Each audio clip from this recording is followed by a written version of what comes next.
most people that have anxiety, which is unfortunately most people, the reason why they have anxiety about their problems in life, whether it's money problems, marriage problems, divorce problems, kids problems, health problems, all types of problems. Baruch Hashem, this is a world of problems. That's the way the world, that's the way Hashem wants it to be. Because problems are a way that you're supposed to connect to HaKadosh Baruch Hu.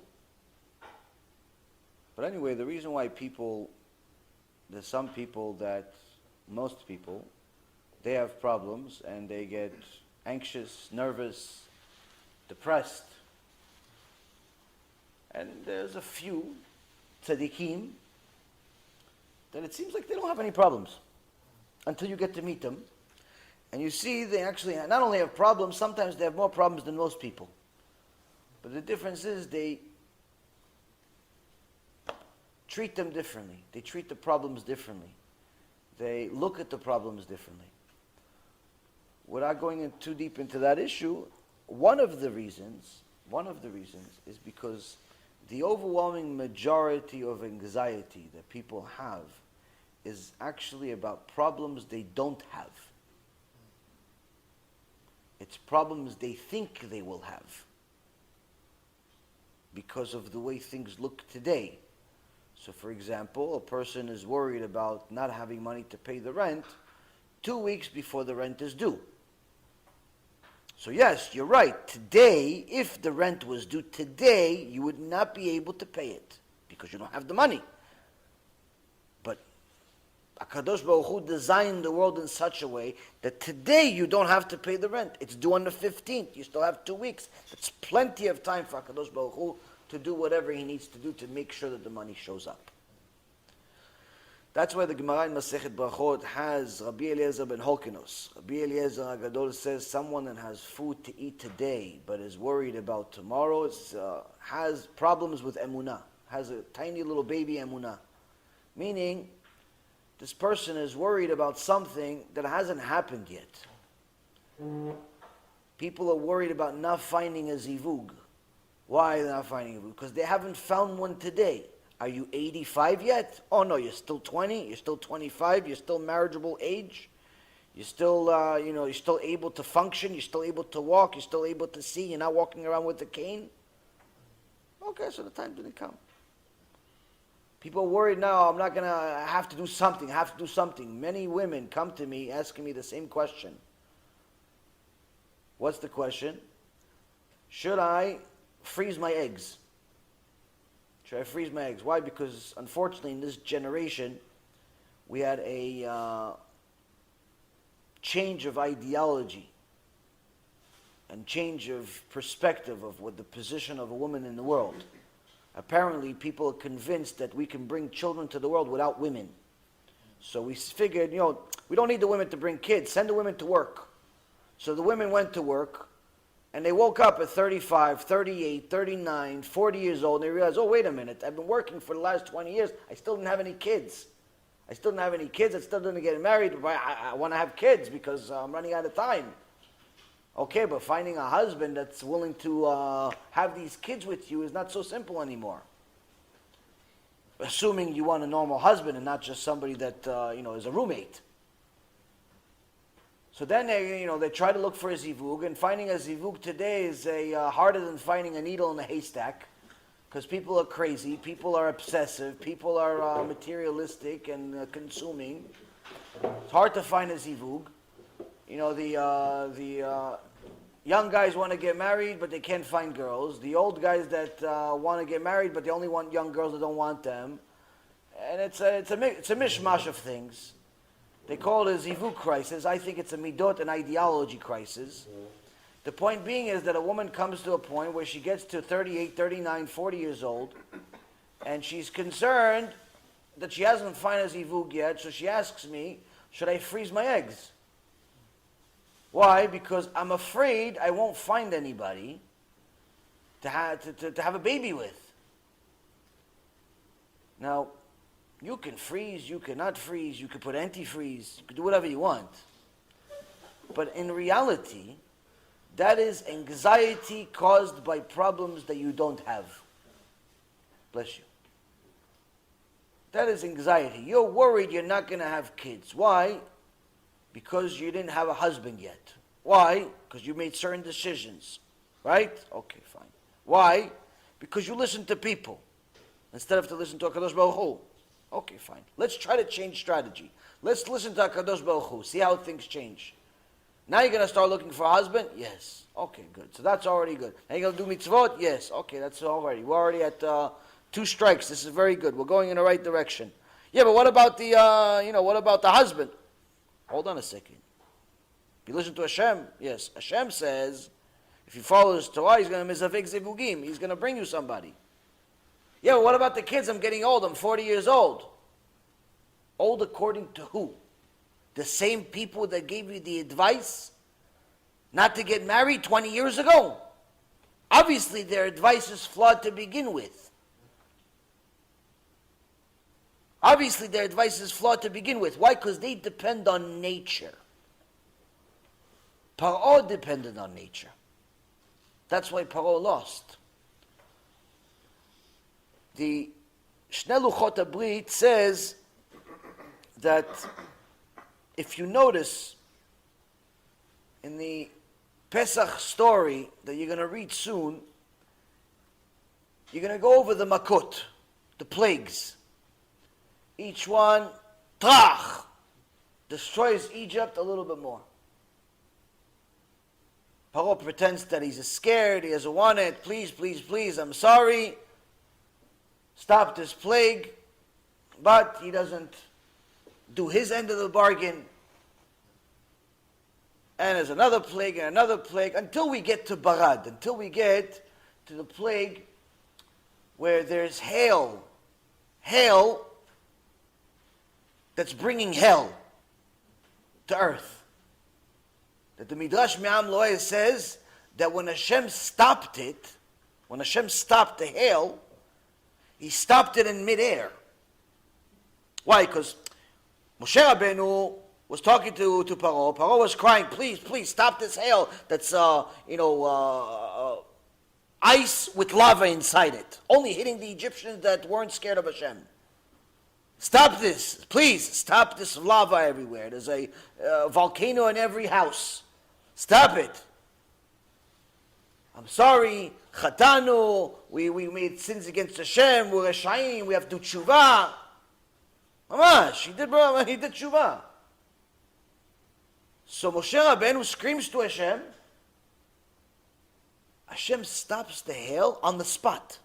Not, listen Moshe, let what I dropped, let it hit the floor. I just won't drop anymore. I won't drop anymore. Let it stop. Meaning after whatever is already in air already, 30,000 feet in the air, 20,000, 25,000, 15,000, 500 feet. It's about to hit the floor. Let the one that's about to hit the floor, let it hit the floor. After everything hits the floor, then we're finished. Why? Because to now what? I'm going to bring everything back up? This is not hard for Hashem. Moshe Rabbeinu prays, Hashem stops the hail on the spot. He brings back the hail back into the atmosphere. And it's been standing there ever since. Part of it was used with one of the wars the Midrash Me'am Loeh says that Yeshua ben Nun had. But the majority of it is still there waiting. For what? Gog u'Magog. Now, Paro got the point, right? So how come he went back again? How come he didn't let Israel go?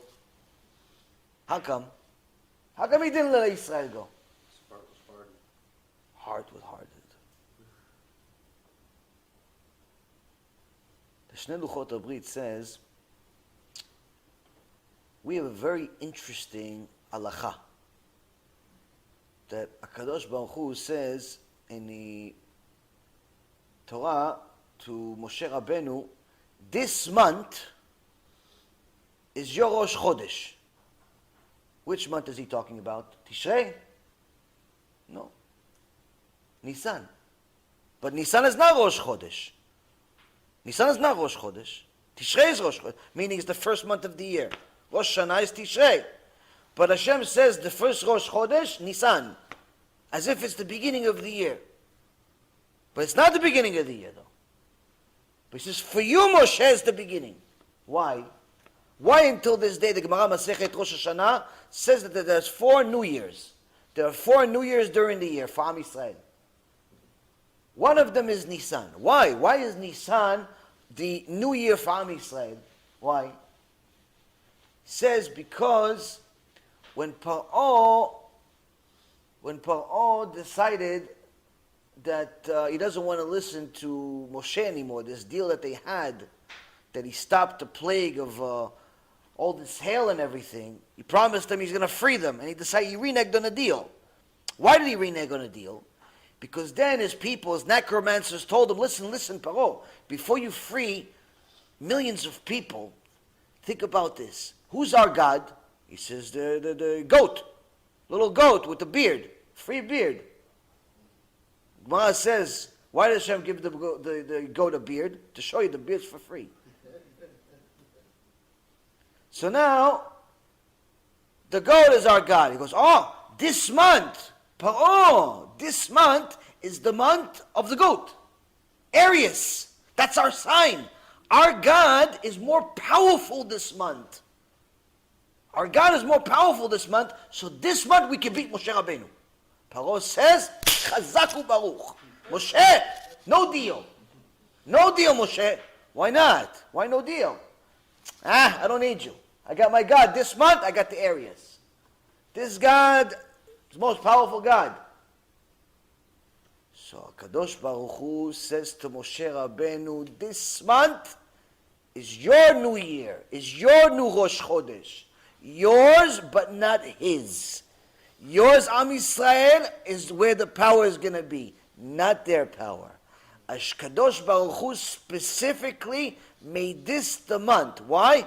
To show us 3,300 years later that Mazal is only for the Goyim. It's Am Yisrael above the Mazal. Am Yisrael does not have to depend on fortunes. Doesn't have to depend on fortunes. HaKadosh Baruch Hu wants to tell you, listen, if I want something to happen for my children, I don't need it to happen at a specific time of the year. I don't need it to happen at a specific age. I don't need my children to depend on science and biology and Scientology and thisology and all types of ologies. My children are above nature. Why? I'm the one that's controlling it. I'm at the wheel. So who worries about having kids at a certain age? People that don't have emunah in HaKadosh Baruch Hu. Who worries about not having parnasah? People that have no emunah in bitachon in HaKadosh Baruch Hu. Who worries about not getting married? Who worries about anything? Someone that has a deficiency in their emunah in bitachon in HaKadosh Baruch Hu. Yeah, what if I can't find a job?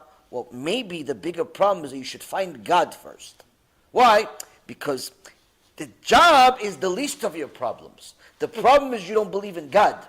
That's the problem. You believe that God needs your help to find a job. That's your problem, really. It's not the job. The job, easy. Why? Kadosh Baruch Hu runs the world. He can start a whole new company just for you. Well, it's big on him.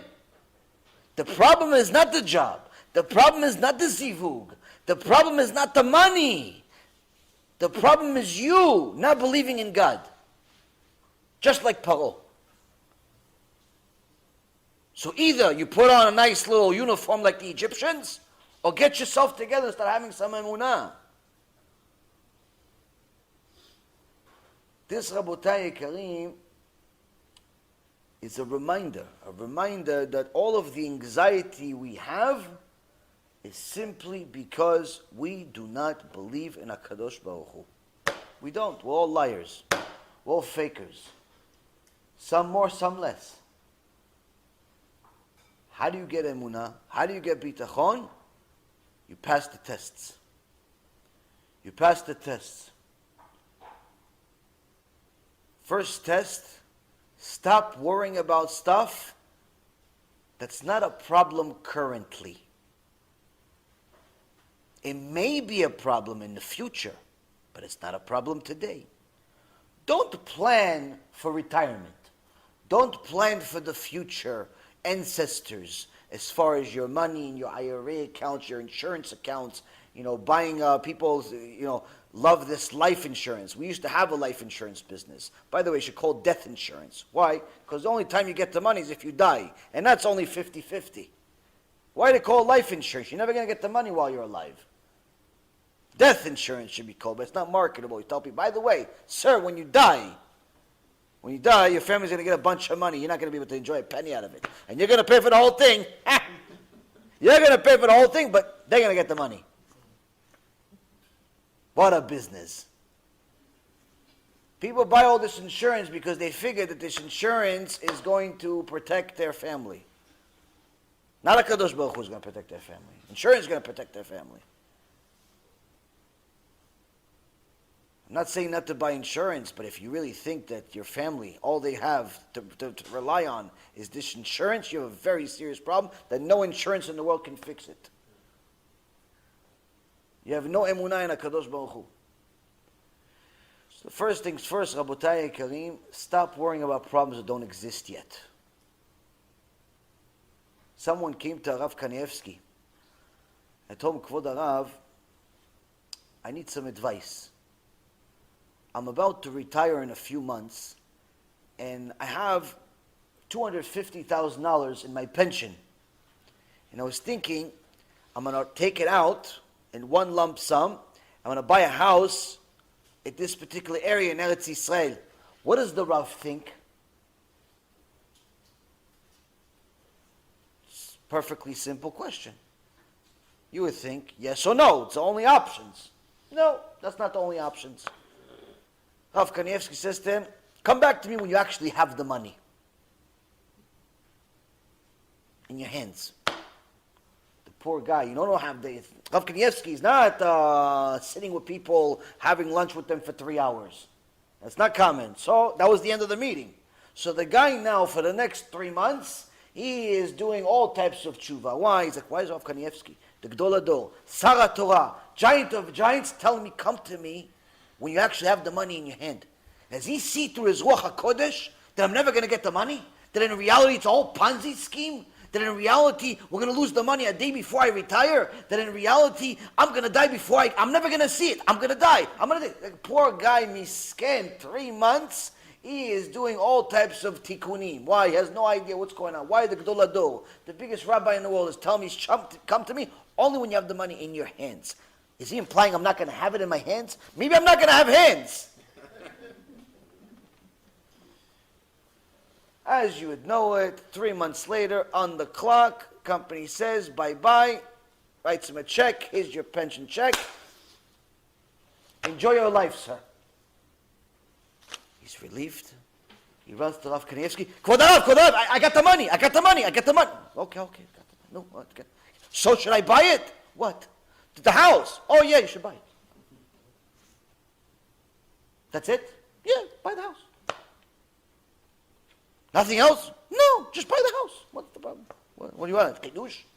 What do you want? Chidush about it? What? He says, why didn't Kvod Arav tell me to buy the house 3 months ago? He says, because 3 months ago it wasn't a realistic question. I didn't have the siyat dishmaya to tell you yes or no. HaKadosh Baruch Hu didn't tell me 3 months in advance. That's prophecy. I don't have prophecy. You ask now, Hashem is, because it's a real problem now. It's a real issue now. It's a real question now. Hashem wants to help you through me. So I pray, I learn, I do everything. You ask me a question, HaKadosh Baruch Hu will give me the answer. When? When the problem actually exists. Until then, it's just imaginary anxiety. If a person really applies what we just said over the last few minutes in their life, life becomes peaches. Mamash, life becomes just amazing. Why? You live without worries.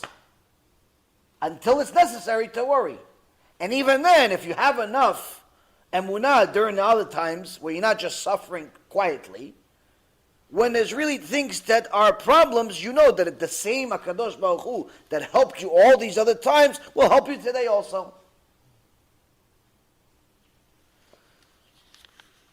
This, Rabotai Yekarim, is one of the foundations, one of the foundational principles that Hashem gifted to us in order to enjoy this world. This world. Which means that when a person does not enjoy this world because he's constantly anxious about stuff that hasn't happened yet, it's his fault. He is choosing to suffer. I don't even think it's counted as kaparat avonot in Shamayim. Like the stress that he has or she has about things that haven't happened, I'm not really sure if it counts as kaparat avonot at all. It may count a little bit, but not like big. Why? Because it's a problem that you're inventing. It's not a problem that Hashem actually gave you. The problem is you don't have emunah in Hashem. That's not Hashem's fault.